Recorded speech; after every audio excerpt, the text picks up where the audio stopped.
Hello, and thank you for joining us. We appreciate you taking the time to learn about the proposed service and fare changes being considered by the Jacksonville Transportation Authority. We recognize that public transportation is more than getting from one place to another. For many people, it provides access to work, school, healthcare, shopping, and opportunities throughout our community. That's why we want to hear directly from you before any decisions are made.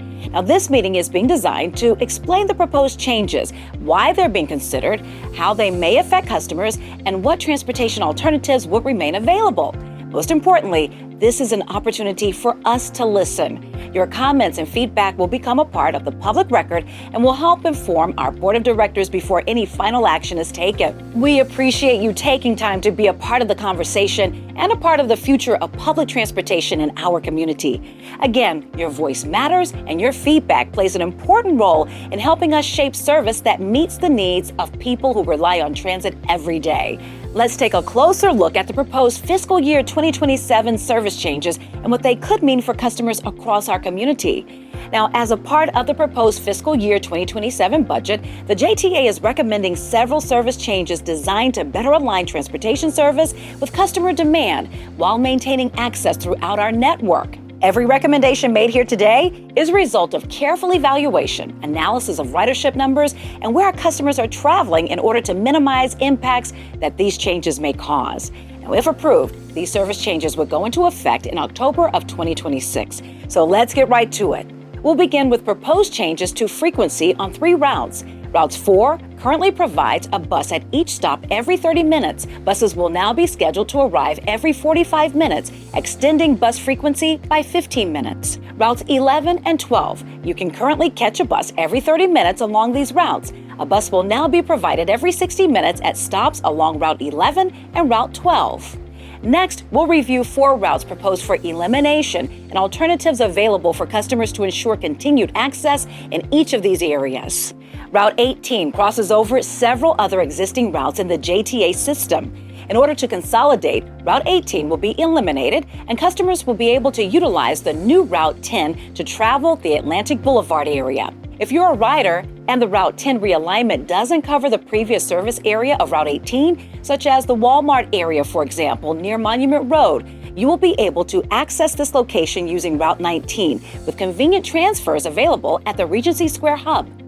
Route 25 is proposed for elimination due to low ridership, but here are some options to still get you where you need to go. San Marco customers will be able to continue using Route 8 to travel. Customers near Spring Park Road can utilize the University Ready Ride Zone for local mobility and connections to bus stops to access the JTA system. Route 32 is also proposed for elimination because of low ridership. Customers near Commonwealth Avenue can use Route 13. Customers near Lenox Avenue can use Route 14. Customers near Edgewood Avenue can use Route 51.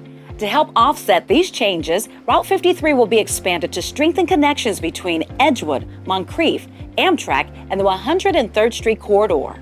The Route 82 Amazon shuttle to the Pecan Park facility is proposed for discontinuation because of low ridership. Now, let's hear about the proposed route modifications and extensions. As mentioned earlier, Route 10 will be changed to operate along Atlantic Boulevard into the downtown Jacksonville area. Service along the Arlington Expressway will be removed. Customers can continue utilizing routes 23 and 50, along with the First Coast Flyer Red Line for travel through the Arlington Expressway Service Road corridor. This adjustment helps replace service lost through the elimination of Route 18, while also reducing overlapping service. The Route 10B branch to South Beach Regional will also be eliminated. To replace the 10B branch, Route 24 will be extended through 3rd Street to South Beach Regional. Customers will continue receiving the same level of service previously provided by Route 10B. Route 24 will connect riders to Route 10, Route 202, and the First Coast Flyer Red Line. This creates a dedicated beach corridor service and a more straightforward travel pattern for customers. Several Southside routes will be readjusted to improve reliability and reduce overlapping service. Route 23 will be split into 2 separate routes, Route 23 and a new Route 34. Route 23 will continue operating from University Boulevard to FSEJ South Campus using its existing alignment. The new Route 34 will operate from FSEJ South Campus to the Avenues Walk with the removal of the Gate Parkway corridor. Route 28 will be extended through Gate Parkway to maintain access and supplement service within the corridor. Together, these changes preserve access while improving efficiency and reliability. Route 31 will be modified to end at FSCJ Kent Campus. Service between Kent Campus and downtown along Park Street will no longer be provided by Route 31. Customers can instead use the First Coast Flyer Orange Line, which continues to serve the corridor. Additional alternatives include Route 16 along Riverside Avenue and St. John's Avenue, and Route 14 along College Street. These adjustments reduce duplication while maintaining access throughout the corridor. Route 53 will undergo a change. Service between Commonwealth and downtown will be removed from Route 53. Instead, Route 53 will operate through Edgewood and continue to the Amtrak station, helping replace portions of service previously provided by Route 32. Customers along Edgewood, Moncrief Road, and surrounding neighborhoods will gain stronger connections to the 103rd Street corridor and other major destinations. These changes improve crosstown travel and create new transit opportunities between Jacksonville's west and north sides. These proposed fiscal year 2027 service changes are intended to create a more efficient network while continuing to provide access for customers throughout Jacksonville. The plan includes frequency adjustments, route realignments, rider alternatives, a new Route 34, an expanded Route 24, and a redesigned Route 53 that strengthens crosstown connectivity. To more closely view these maps associated with these changes, please see the poster boards around the room and speak to one of our JTA representatives who will be able to help you navigate these changes and get you where you need to go. As approved by the board, 5 Ready Ride service zones are being discontinued. These zones include Collins Road, Oakleaf, Southside, Wheat Road, and Woodstock. We're now adjusting service hours for the St. Johns River Ferry and the Skyway to better align service with ridership and operational needs. For the St. Johns River Ferry, it will run weekdays from 6 a.m. until 7 p.m. On the weekends, 8 a.m. until 9 p.m.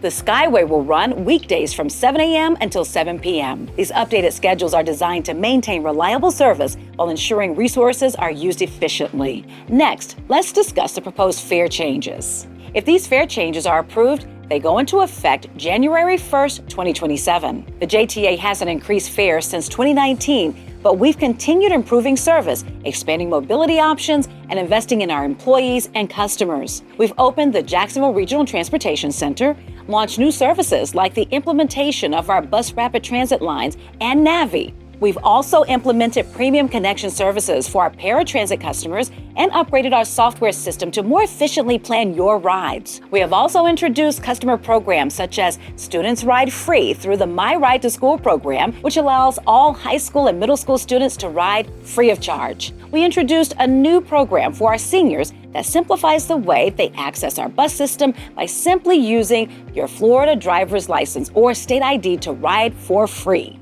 And we introduced fare capping, known as our best fare policy, ensuring our customers have the opportunity to always pay the lowest fare. These are just some examples of the efforts that we've made over the years to improve your customer experience. Since 2019, cumulative inflation has increased by approximately 31%, while the JTA's base fare has remained unchanged at $1.75. In consideration of the JTA fares not being changed over the last 7 years, the JTA took a look at the rising costs since that time and what our peer agencies charge across the Southeast United States. During that time, the cost of goods and services have gone up across the globe, not only in our personal lives, but also in the public transportation industry. Fuel, maintenance, parts, labor, insurance, and other operating expenses have all increased significantly. Even with these higher costs, the JTA has continued investing in improved services, expanded mobility options, and customer programs while keeping fares among the lowest in the state of Florida. The proposed fare adjustments would help offset a small portion of these increasing costs while allowing us to continue providing safe, reliable, and accessible public transportation. So how does JTA compare to other transit agencies? Today, the JTA's fare is below the average of comparable transit systems. And with that unchanged fare, the JTA serves one of the largest geographic service areas of any urban transit agency in the United States, covering approximately 875 square miles. And while most of our peers offer discounted fares to seniors and students, the JTA offers them to ride free of charge. Agencies such as Broward, Hart in Tampa, Palm Tran in Palm Beach, and Lynx in Orlando all charge $2. Other systems, including Charlotte, Pinellas, Miami-Dade, and MARTA, charge between $225 and $250. Now let's discuss what's being proposed. The JTA is proposing updates to several passes to better align with the overall fare structure while continuing to offer affordable options for frequent customers and maintaining programs that support seniors, students, and those who rely on us every day. The current single ride fare is $1.75.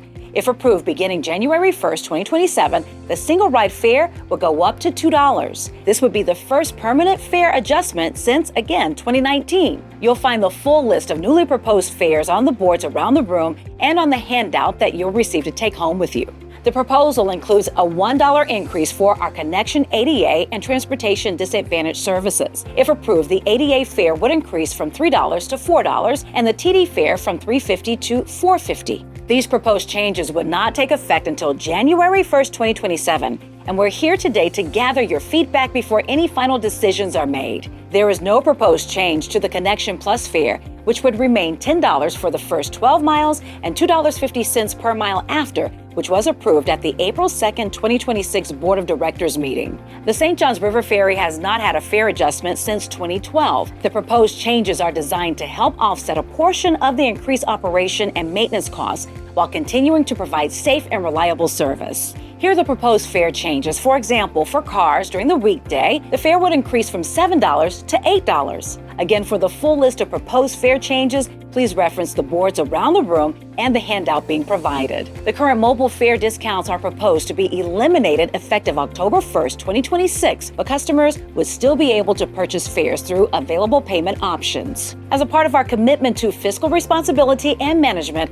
these changes help ensure that we're able to continue to provide safe and reliable public transportation with minimum impact to our services. And just as importantly, they reflect our commitment to remaining community-focused and responsive to customers' needs. Throughout this process, our focus remains on balancing efficiency, accessibility, and long-term sustainability for the service we provide. We now invite you to take a tour of the open house area, explore the display boards, and speak with a member of our team to learn more. And please share your feedback with the JTA by completing the online survey. Your input is essential to this process. Now, we also have comment cards available to you. And if you have not signed in, please do so to receive updates and invitations to future meetings. And thank you for taking the time to join us, ask questions, and share your feedback. Together, we can help shape a public transportation system that remains reliable, accessible, financially sustainable, and responsive to the needs of our growing community. Thank you for being here, and thank you for participating, and thank you for choosing the JTA.